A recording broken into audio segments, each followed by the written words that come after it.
आज की जो क्लास है बहुत ही महत्वपूर्ण क्लास है और बेसिकली आज हम बोर्ड 2023 के लिए सामाजिक विज्ञान के महत्वपूर्ण प्रश्न लाए हैं। तो स्टूडेंट्स याद रखेंगे, सामाजिक विज्ञान के महत्वपूर्ण प्रश्न लाए हैं। तो चलिए बात कर लेते हैं। मेरा पहला देखिए प्रश्न क्या है, और चलिए मेरा पहला प्रश्न क्या है। और हर बार स्टूडेंट्स आप लोग देखेंगे कि ये जो क्लास है, अगर स्टूडेंट्स आज की क्लास अगर आप पूरी देख लेते हैं तो मैं ये गारंटी ले रहा हूँ स्टूडेंट्स कि आप को बोर्ड 2023 में सामाजिक विज्ञान के पेपर में मिनिमम आपको 2 से 3 प्रश्न आपको यहीं से ही देखने को मिलेंगे। चलिए मैं ये वादा कर रहा हूँ, और ज्यादा लॉन्ग टाइम में ये आपकी वीडियो नहीं रहेगी। चलिए बात कर लेते हैं।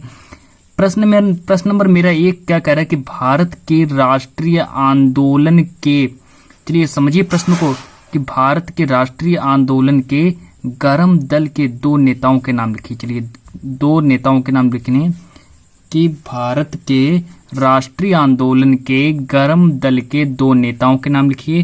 तो आप लोगों को 2 नेताओं के नाम लिखने हैं। और चलिए अब हम उन 2 नेताओं के बारे में बात करते हैं, भारत के राष्ट्रीय आंदोलन के 2 नेताओं के बारे में। तो चलिए, तो आपके पहले जो नेता है कौन है, याद रखेंगे बाल गंगाधर तिलक हैं, बाल गंगाधर तिलक है। और साथ ही साथ में जो आपके सेकंड नेता कौन है, विपिन चंद्र पाल हो गए। चलिए विपिन चंद्र पाल हो गए। और प्रश्न मेरा पहला क्या था कि भारत के राष्ट्रीय आंदोलन के गरम दल के 2 नेताओं के नाम लिखें। चलिए प्रश्न, बहुत सारे प्रश्न होंगे आज किस क्लास में। फिर बढ़ते हैं प्रश्न नंबर 2 की ओर बढ़ते हैं। प्रश्न नंबर 2 मेरा देख लेते हैं क्या है कि प्रश्न नंबर 2 मेरा कह रहा है कि भारतीय राष्ट्रवादी आंदोलन के 2 प्रमुख नेताओं के नाम लिखें। चलिए भारतीय राष्ट्रवादी आंदोलन के 2 प्रमुख नेताओं के नाम लिखने हैं इस बार हमको स्टूडेंट्स। तो चलिए किस तरीके से आप लोगों को उसका आंसर देना है। तो चलिए प्रश्न मेरा क्या कह रहा है कि भारतीय राष्ट्रवादी आंदोलन के 2 प्रमुख नेताओं के नाम लिखने हैं। तो चलिए इसका आंसर आप लोगों को किस तरीके से देना है। चलिए अब देखिए यहाँ पर लिखेंगे भारतीय राष्ट्रवादी आंदोलन के 2 प्रमुख नेता कौन कौन से हैं। तो भारतीय राष्ट्रवादी आंदोलन के जो प्रमुख 2 नेता हैं आप लोगों के सामने हम लाते हैं। भारतीय राष्ट्रवादी के जो 2 प्रमुख नेता कौन कौन से हैं, तो जो इसके 2 नेता जो प्रमुख हैं वो हैं दादा भाई नौरोजी। चलिए दादा भाई नौरोजी और सुरेंद्र नाथ बनर्जी। चलिए ये भारतीय राष्ट्रवादी आंदोलन के 2 प्रमुख नेता कौन हो गए, तो दादा भाई नौरोजी और सुरेंद्र नाथ बनर्जी। चलिए प्रश्न नंबर, आप लोगों के सामने हमने 2 प्रश्नों के बारे में बात कर चुके हैं। आप स्टूडेंट्स, आप जो ये प्रश्न, हम जो 2 प्रश्न लेकर आए हैं, आप इनका आंसर गलत भी कर सकते हैं। तो इसलिए सोच समझकर इन आंसरों को लिख लें। चलिए बिल्कुल भी, ताकि बोर्ड में जब भी प्रश्न पूछा जाए आप लोग बिल्कुल भी गलती से भी इन प्रश्नों को गलत ना करें। तो चलिए इन प्रश्नों के बारे में अब चलिए इसका आंसर पहले आप लोग नोट कर लीजिएगा, या फिर स्क्रीनशॉट भी लेकर चलिएगा मेरे साथ में, स्क्रीनशॉट भी लेकर चलिए। और चलिए इसके साथ अब हम आप लोगों के स्क्रीन पर लाते हैं प्रश्न नंबर जो मेरा 3 है। और प्रश्न नंबर जो मेरा 3 है वो देखिए क्या कह रहा है, जो बहुत ही महत्वपूर्ण प्रश्न है कि इस बार हमसे एक नारा जो है वो किसने कहा है कि स्वराज हमारा जन्म सिद्ध अधिकार है। प्रश्न नंबर 3 देख लीजिए कि किसने कहा था कि जो स्वराज्य है वो मेरा जन्म सिद्ध अधिकार है। जो स्वराज्य है वो कैसा है, वो मेरा जन्म सिद्ध अधिकार है। चलिए किसने कहा था, आप लोगों को इसका आंसर मुझे बताना है। तो यह जो नारा जो था कि स्वराज्य हमारा जन्म सिद्ध अधिकार है, यह किसका नारा था, तो याद रखेंगे यह बाल गंगाधर तिलक का नारा था। तो यह किसका नारा था, यह बाल गंगाधर तिलक का नारा था कि स्वराज्य हमारा जन्म सिद्ध अधिकार है। यह किसका नारा था स्टूडेंट्स, तो याद रखेंगे यह जो नारा था ये बाल गंगाधर तिलक का नारा था। आप लोगों को इतनी क्लास समझ में आ गई होगी। तो बढ़ते हैं प्रश्न नंबर जो मेरा 4 है। और साथ ही साथ में स्टूडेंट्स, आप अगर चैनल पर नए हैं तो चैनल को सब्सक्राइब और लाइक, साथ ही साथ में आप शेयर भी कर सकते हैं। तो चलिए प्रश्न नंबर 4 देख लेते हैं कि क्या है, सुभाष चंद्र बोस की। चलिए प्रश्न नंबर 4 देख लीजिए कि सुभाष चंद्र बोस के सैन्य संगठन का क्या नाम था। जो सुभाष चंद्र बोस के सैन्य संगठन का क्या नाम था, उसका नारा क्या था। तो चलिए जो सुभाष चंद्र बोस के जो स्टूडेंट जो सैन्य संगठन का जो नाम था वो था आजाद हिंद फौज। आजाद हिंद फौज था।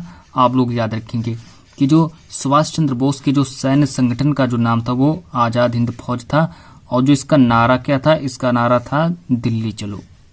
चलिए, इसका नारा था दिल्ली चलो। इसी के साथ बढ़ते हैं प्रश्न नंबर नेक्स्ट की ओर। सुभाष चंद्र बोस के प्रश्न नंबर 4 कैमरे की सुभाष चंद्र बोस के सैन्य संगठन का क्या नाम था? तो उसका नाम जो था वो था, उसका नाम क्या था? उसका नाम था आजाद हिंद फौज। और इसमें जो आपका नारा दिया गया था वो दिया गया था, इसका जो नारा था वो था दिल्ली चलो। और प्रश्न नंबर 4 प्रश्न नंबर तो बात कर चुके हैं, और अभी आपकी क्लास जो है बिल्कुल अभी खत्म नहीं हुई है। प्रश्न इसके साथ बढ़ते हैं प्रश्न नंबर 5 की ओर। प्रश्न नंबर 5 देख लीजिएगा क्या कह रहा है। प्रश्न नंबर 5 मेरा जो प्रश्न नंबर 5 जो है वो क्या कह रहा है। प्रश्न नंबर 5 देख लीजिए, बिल्कुल प्रश्न नंबर 5 देख लीजिए कि किन्हीं दो उदारवादी नेताओं के नाम बताओ।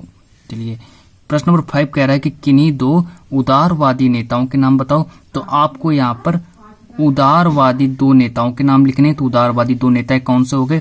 तो पहले उदारवादी नेता हो गए आपके दादा भाई नेहरू, और जो सेकंड जो उदारवादी जो नेता कौन है वो है आपके सुरेंद्र नाथ बनर्जी। चलिए, ये देखिए सुरेंद्र नाथ बनर्जी हैं। और साथ ही साथ में स्टूडेंट्स आप लोग को यहाँ पर देख लीजिए कि किन्हीं दो उदारवादी नेताओं के नाम बताओ। तो दो उदारवादी नेता कौन से होगा? आपके दादा भाई नेहरू जी और सुरेंद्र नाथ बनर्जी, इतना याद रखेंगे। और साथ ही साथ में इस बार हमसे पूछा जाएगा कि जो कांग्रेस की जो स्थापना है वो कब हुई? तो जो कांग्रेस की जो स्थापना है वो 1885 में हुई। कांग्रेस की स्थापना 1885 में हुई। कांग्रेस की जो स्थापना हुई आप लोग याद रखेंगे कब हुई? कांग्रेस की स्थापना 1885 में हुई। और किन्हीं दो उदारवादी नेताओं के नाम लिखें तो दादा भाई नेहरू जी और आपके सुरेंद्र नाथ बनर्जी हो जाएंगे। तो चलिए, आप लोगों को अगर किसी भी सब्जेक्ट का अगर महत्वपूर्ण टॉपिक चाहिए तो मुझे अभी कमेंट कर दें, तो नेक्स्ट क्लास जो होगी उसी ही टॉपिक पर होगी। चलिए, प्रश्न नंबर 7 की ओर बढ़ते हैं। इस बार जो है हमसे एक रचना पूछी जाएगी कि सत्यार्थ प्रकाश की रचना किसने की? जो सत्यार्थ प्रकाश की जो रचना है वो किसने की? तो जो सत्यार्थ प्रकाश की जो रचना है ये क्या है? तो चलिए बात करते हैं कि जो सत्यार्थ प्रकाश की जो रचना है ये कैसी है। तो आर्य समाज के प्रमुख ग्रंथ का ही नाम क्या है? सत्यार्थ प्रकाश है। और जो इसकी रचना जो की वो रचना किसने की? तो इसकी जो रचना की वो की स्वामी दयानंद सरस्वती ने की। स्वामी दयानंद सरस्वती ने इसकी रचना की। और इसी के साथ बढ़ते हैं प्रश्न नंबर 8 की ओर। चलिए, प्रश्न नंबर 8 की ओर बढ़ते हैं कि प्रार्थना समाज का संस्थापक कौन था? जो प्रार्थना समाज का जो संस्थापक था वो कौन था?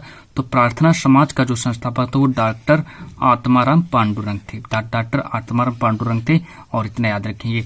और साथ ही साथ में आज की इस क्लास में आपसे हमने 8 महत्वपूर्ण टॉपिकों के बारे में बात की। चलिए, मिलते हैं नेक्स्ट वीडियो में, और आज की इस क्लास को इतना ही रखते हैं।